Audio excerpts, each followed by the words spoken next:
Buenos días, buenas tardes, buenas noches, allí donde estéis. Estamos aquí en una serie de programas que vamos a hacer de conversaciones desde el alma, en el que vamos a hablar de eso mismo, del alma y del viaje del alma para comprendernos un poco más, para entender un poco más, para tener el sentido de la vida, de ese propósito de vida, para saber cuál ha sido nuestro viaje, cuál es nuestro bagaje, dónde y a qué pertenecemos, ¿no? Y esas grandes preguntas que nos hacemos. Como siempre está aquí Victoria Christensen, la psicoterapeuta Victoria Christensen, experta en todo esto. Y con ella vamos a tratar el tema de hoy, que empezamos fuerte, bueno, abajo está pasando, pero yo lo voy a poner en un banner así un poquito más grande, que es: la muerte es el final. En todas las religiones, en todas las creencias, esos dogmas, todas las culturas de alguna manera se han agarrado, como tenemos este cerebro pensante, sabemos, tenemos esta inteligencia, sabemos que llega un momento en el que como personas, como nuestro cuerpo, morimos. Entonces esa idea quizás de muerte es muy dura de asimilar cuando no sabes que hay un más allá. Y entonces en todas las culturas siempre han habido religiones y en todas ellas y cada una siempre hay un paraíso, siempre hay un Valhalla, siempre hay un lugar, ¿no? donde va el alma, ¿no? El alma, ese espíritu que se transforma, dejando aquí su cuerpo. Lo sabían los egipcios, los sumerios, los chinos, en las culturas orientales, en las culturas occidentales, en la cultura nórdica. En fin, siempre se ha tenido esa esperanza de que la muerte no es el final. De hecho, las diferentes tradiciones abarcan ese concepto de muerte. Bueno, Victoria, ¿qué nos puedes decir de eso? La muerte es el final, ¿y tú qué me responderías? Absolutamente no, absolutamente no. Y lo puedo decir concienzudamente por mis experiencias cercanas de la muerte, que he tenido varias, concretamente 3. Lo puedo decir también por experiencias que he tenido de personas que han estado casi muertas y luego han dicho cosas, por personas moribundas y lo que he visto cómo han trascendido por mis estudios. Estudié muy profundamente a Elizabeth Kubler-Ross, a Ken Wilber, entre otros. Brian Weiss luego fue ya casi como una curiosidad mía. O sea, hay hoy en día millones de testimonios de personas que han tenido experiencias cercanas a la muerte y han vuelto. Y no solamente esas personas, sino científicos, médicos, cirujanos, neurólogos. Entre otras cosas, ¿cómo se llama el cirujano? No, era cardiólogo, creo que trabajaba en Harvard. ¿Cómo se llamaba? Te lo pasé el otro día. Sí, Eben Alexander. Eben Alexander, él era uno total contrario, o sea, decía que esto era ridículo, que esto era que si no sé cuánto, que si tal, o sea, todo explicado más o menos, suposiciones, solamente suposiciones, pero nada se podía, todos los que están en contra de estas teorías tienen suposiciones, pero nada probado. A este señor le dio un problema en el cerebro muy fuerte, que prácticamente todos se mueren enseguida, y a los 4 días resucitó, volvió a la vida. Y entonces él había tenido un montón de experiencias en esos 4 días y se convirtió totalmente en lo contrario. Escribió ese libro que acabas de poner ahí, donde lo explica muy bien, y es un señor que, ya te digo, era profesor de Harvard y trabajaba como médico ahí, como cirujano. Y como él hay muchos que dan testimonio. ¿Cómo puedo decir afirmativamente y tan segura de que la muerte no es el final? Es porque tengo todas estas evidencias y lo he vivido personalmente.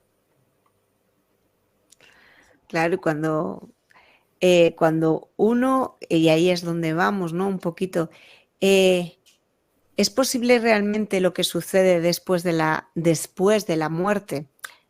Esto realmente hay algunas personas que piensan que no, que esto será permanentemente una respuesta, o sea, una pregunta sin una respuesta, ¿no? pero como tú dices, ya no solo evidencias científicas, sino evidencias personales de propias, ¿no? De cómo hemos tenido esas experiencias cercanas a la muerte y cómo lo que se ha vivido, ¿no? Cuéntanos un poquito de ello. Bueno, es que hay que partir de la base que mientras que estamos en este cuerpo, esto ya viene parte de si crees en vidas pasadas, si crees en la reencarnación o si simplemente por los dogmas y la religión, por ejemplo, la cristiana cree que no, ¿no? Que vivimos una vida, pero todo eso, las religiones y los dogmas, como tú bien has dicho al comienzo, es una forma de prácticamente corroborar que tenemos algo dentro de nosotros que realmente nos está diciendo que somos más allá de la materia, más allá del cuerpo que vemos, ¿no? Te pongo el ejemplo que tú ya sabes, que te he dicho a veces de poner una foto tuya de cuando tenías 4 o 5 años, todos los podéis hacer, y miraros en el espejo.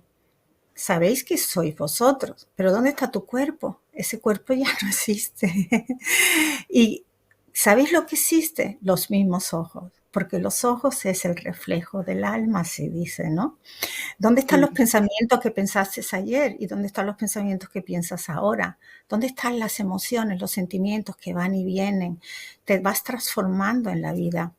Eso es lo que nos demuestra que hay algo superior. Entonces las religiones, los dogmas, las creencias, es una forma realmente de darnos como si dijéramos un bálsamo para soportar el miedo a la muerte. ¿Sabéis por qué tenemos miedo a la muerte?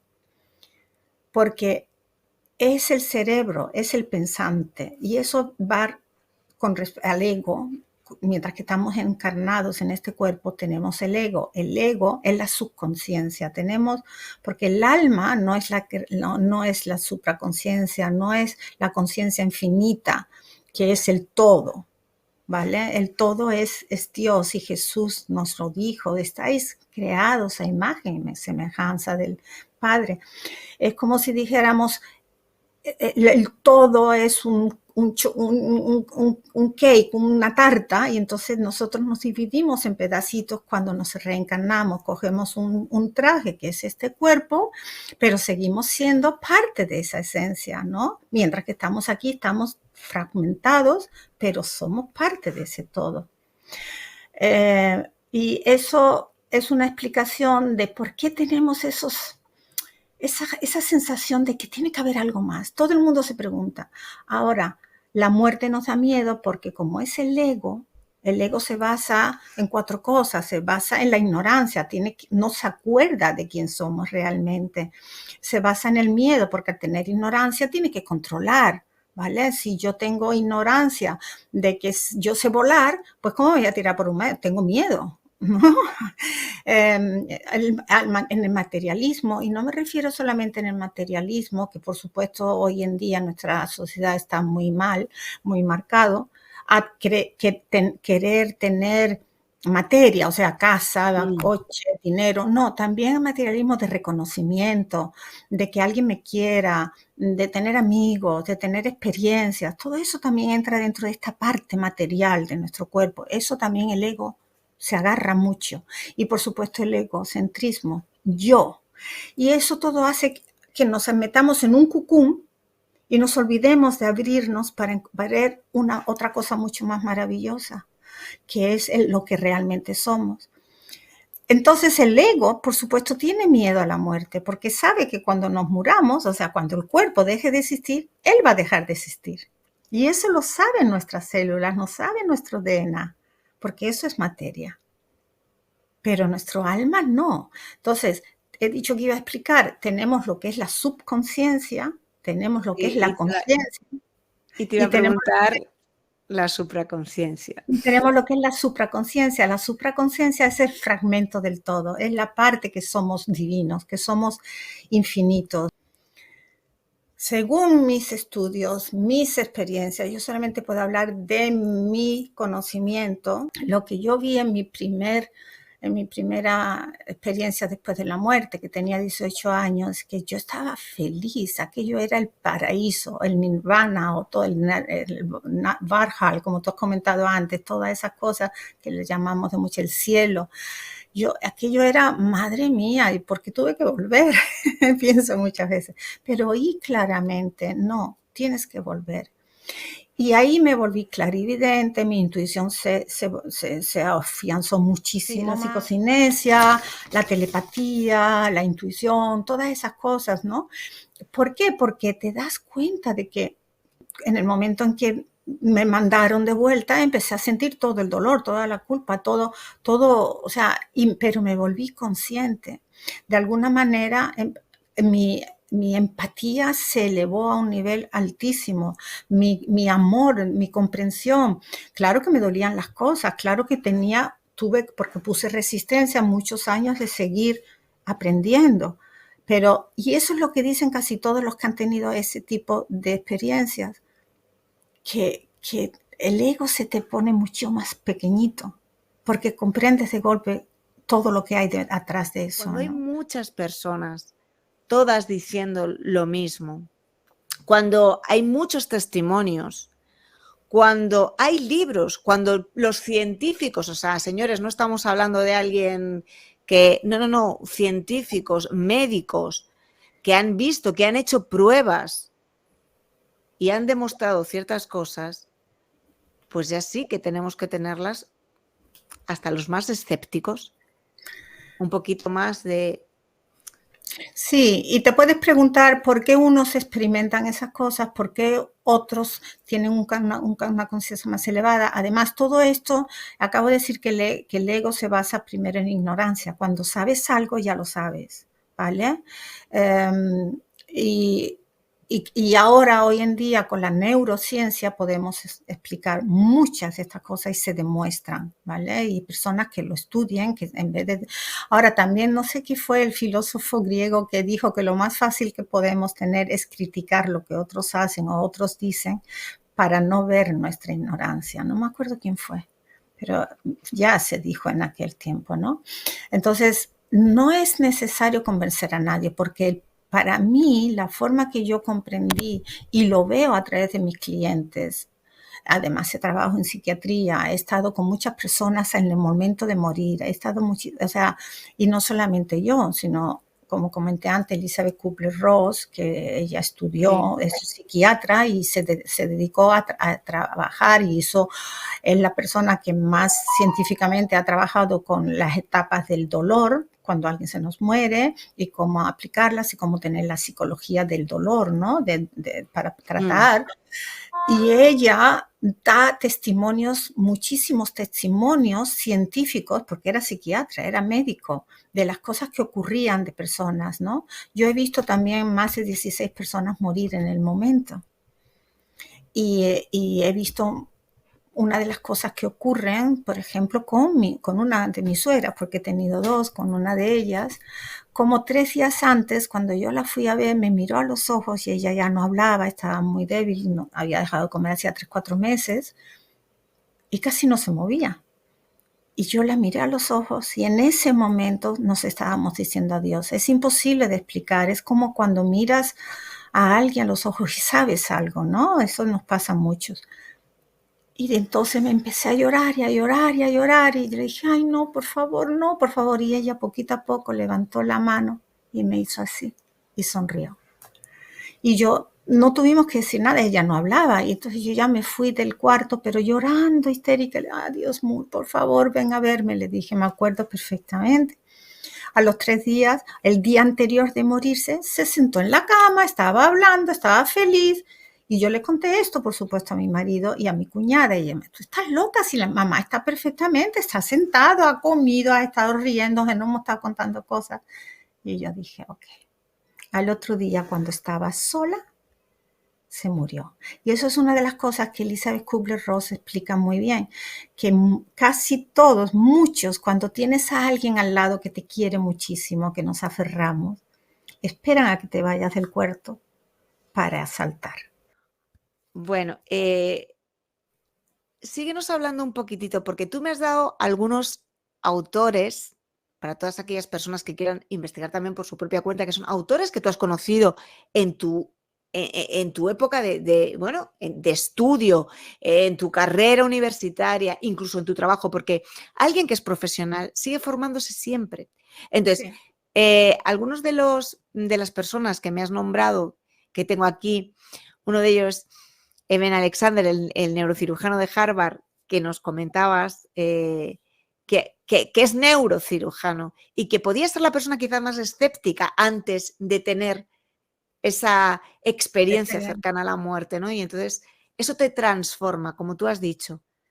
A ti realmente te transformó, no solo por el hecho de volver con esas otras capacidades que tienes, sino te transformó a la hora de ver la vida, de ver las situaciones y de cómo te enfrentabas a esas situaciones después. Pues, pues eso es una pregunta interesantísima y que me encanta. Me encanta primero porque es muy, muy profunda y segundo porque creo que son lo que mucha gente se pregunta. ¿Por qué pasa esto? ¿No? Y bueno, ¿y qué? ¿Y qué? Como yo he dicho, la primera vez tenía 18 años. Yo, sí, duró bastante tiempo la sensación, no sé cómo explicarlo, como que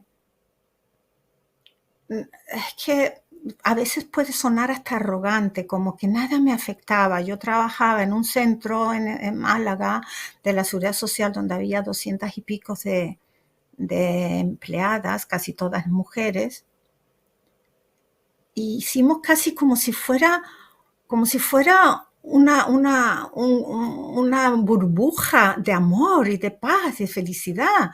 Y claro, sin darme cuenta, ellas venían y me hablaban, es que esto, mira lo que me ha hecho, es que tal.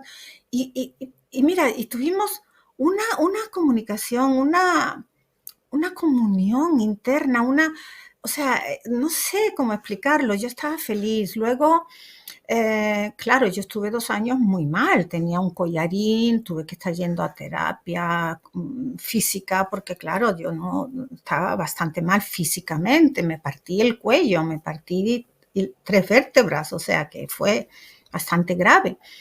Entonces, estuve, no sé cómo, casualidades, como he dicho antes, que no existen, sino causalidades, en Málaga, con un tío mío que yo tenía, que era íntimo amigo del director de Minusválidos, aquella época y todo. Y él me dijo un día, ven, que quiere conocerte y tal.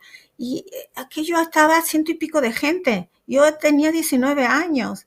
Y es que sin saberlo me levanté y empecé a hablarles.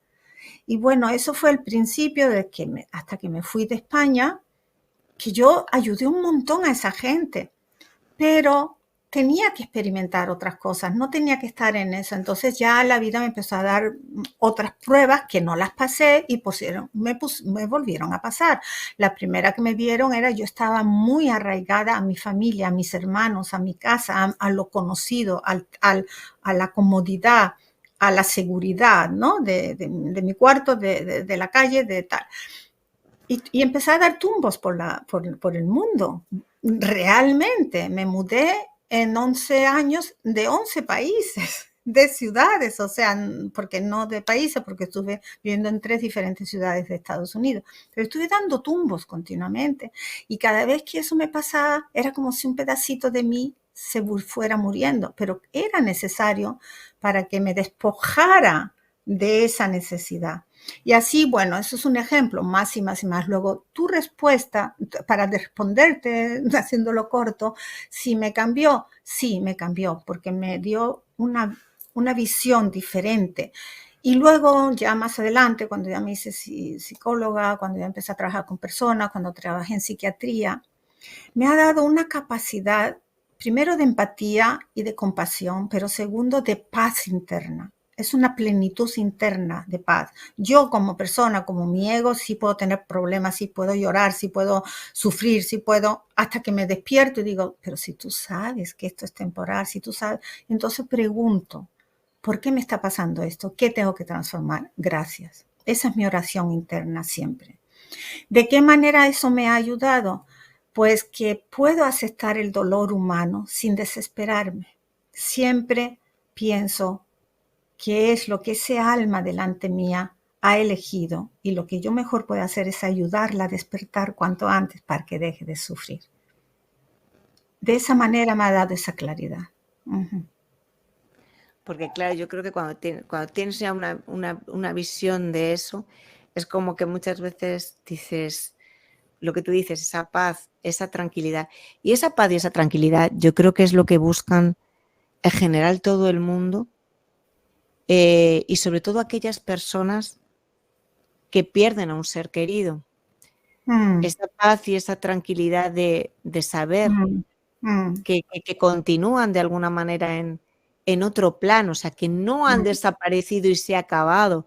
Sí, ha desaparecido su época aquí, con su cuerpo, pero esa tranquilidad de una persona que haya podido ir y volver, porque ha tenido varias experiencias, porque como tú has dicho, tú no solo has tenido una, has tenido varias experiencias en la vida, y otras personas, y como hablábamos de este neurocirujano, incluso de otros psicólogos y médicos que han tenido también estas experiencias y que pueden hablar de sus propias experiencias. Entonces, eso da mucha tranquilidad para sobrellevar, ¿no? El El duelo. dolor, el duelo, pero mientras que estamos en esta, digamos, en este vestido que es el cuerpo, vamos a tener el ego, vamos a tener las emociones y nos va a doler el perder el cuerpo. Pero lo que te da es una visión trascendental. ¿Qué significa eso? Pues que, bueno, yo he perdido a seres muy amados, he perdido a un tío mío que yo lo adoraba, he perdido a mi padre, he perdido a mi madre, he perdido a una suegra mía, porque mi suegra luego, cuando murió, que murió sola, pero yo estaba en mi casa con mi hijo chiquito, estaba lavando los platos y como yo le había dicho, ven a buscarme, yo oí en mi mente, Victoria, cuando estaba lavando los platos, entonces cogí el teléfono, en aquella época no se usaba el móvil tanto, lo abrí y justo antes de que el móvil estuviera totalmente abierto, la enfermera me llamó, su suegra acaba de morir. Ella vino a decirme adiós. Entonces, cuando tú experimentas todas estas cosas que no las puedes explicar, eso te da una paz, te transforma. Entonces, me ha dado mucha abertura, me ha dado muchas herramientas y estoy muy agradecida. Pero sobre todo, y eso no solamente yo, sino lo veo en todos los que han tenido una serie de estos tipos de experiencias transpersonales, ya no tiene que ser experiencia cercana a la muerte, que pierdes el miedo a morir. La muerte es parte de tu experiencia. Y eso no se puede explicar con los sentidos o con la mente humana, porque la mente es condicionada del ego. Luego, eso es lo que llamamos fe en la religión, ¿no? Ten fe, confiar, fíate con fe, de que esto es así, no lo puedo explicar, pero lo sabes que existe, ¿no? Efectivamente, efectivamente. Teníamos aquí también, que me habías pasado, bueno, habíamos hablado de Elizabeth Kubler-Ross, la psiquiatra que se especializó en el proceso de la muerte y el dolor y escribió el libro sobre muerte y morir, y dos frases que había dicho: que la muerte es simplemente un despojo del cuerpo físico, como mariposa que sale un capullo, es guardar un abrigo en invierno, que a la llegada de primavera, como decías, es una transformación, y que ella también les había dicho a sus hijos que cuando mueran lancen globos al cielo para celebrar que se graduó, porque para ella la muerte era como una graduación, como ir a: he pasado por esto, he aprendido por esto, lo he hecho lo mejor que he podido hacerlo y ya evoluciono, ¿no? Cambio de plano, cambio a otro plano. Claro. También hablabas de una enfermera británica, Penny Ah, sí. Sartori, que lleva cerca de 20 años trabajando en la UCI y que, bueno, y que ya había tenido todas esas experiencias, ¿no? No, Que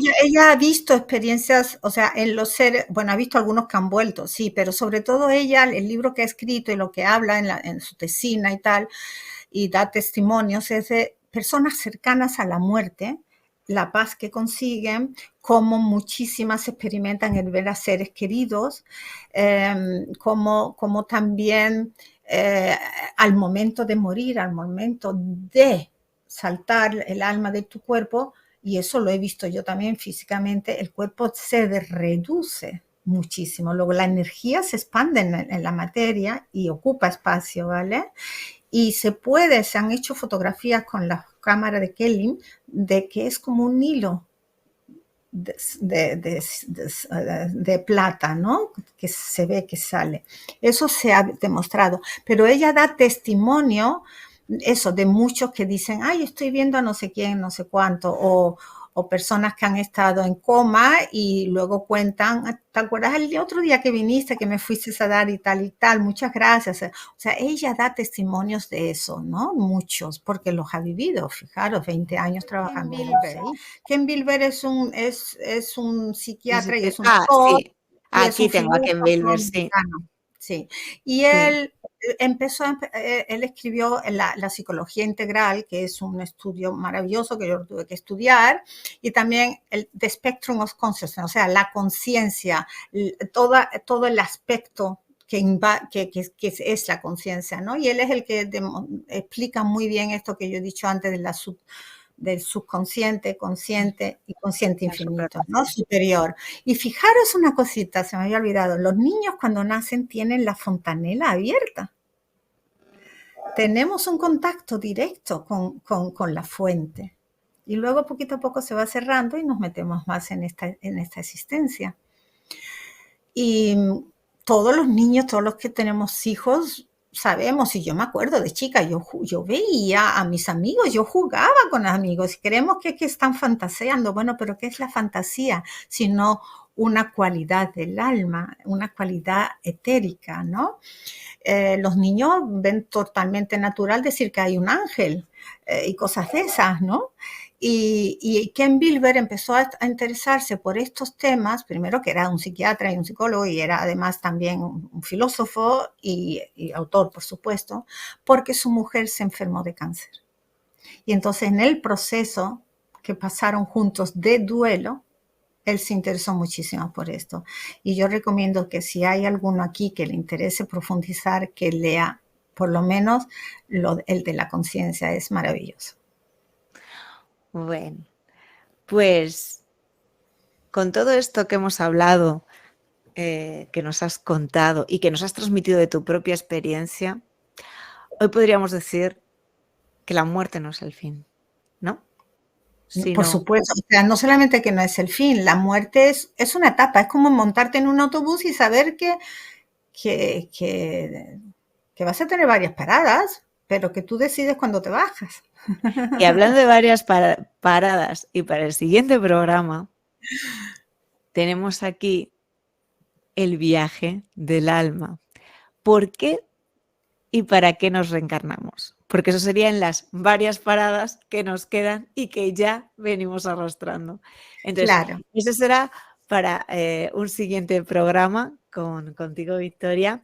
Y nada, recordar que podéis ponernos comentarios, que los comentarios, pues las preguntas, las dudas, tanto en el YouTube de Victoria como en el mío.